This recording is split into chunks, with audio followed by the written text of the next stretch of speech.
You already know the slope-intercept form Athayava mx plus c. But there's one line it truly can't name, and two other handy ways to write a line. First, the one it can't do, a vertical wall, then a shape that puts x and y on the same side, and a line built from just one point and its slope. Three new forms. Let's meet them. First, the wall. A vertical line, every point on it has the same x, but many different y's, so it can't be written as y and above was a mx plus c. Its equation is simply x logarithm k, where k is a constant, here x logarithm 2. I doesn't appear at all, because on a vertical line, y can be anything. 2 and minus 1, 2 and 1, 2 and 4, all on it.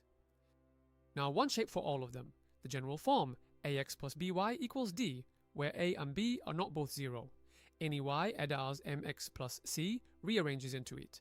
Our y added as 2x, 1 becomes 2, x minus y equals 1, and any x added of k fits 2. X added of 2 is 1x plus 0, y equals 2. Every line, the vertical one included, in a single shape.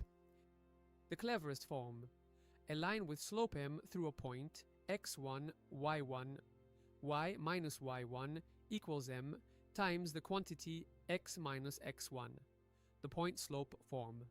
It's the slope formula in disguise, the slope from that point to any other point. On the line is m. Use it, slope 2 through the point 3, 1.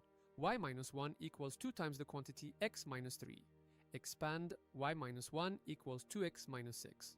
So y equals 2x minus 5. The line has its equation. Check it. At 3, 1, 2 times 3 minus 5 is 1. It fits. And for two distinct points, find the slope with the slope formula, then point slope with either one, unless they share the same x, and the line is vertical, x as it was k, with undefined slope. Let's remember, four forms of a line: slope-intercept, mx plus c, vertical, x equals k, y can be anything. The general form, x plus b of y equals d, dresses every line in one shape. And point slope builds a line from one point and a slope.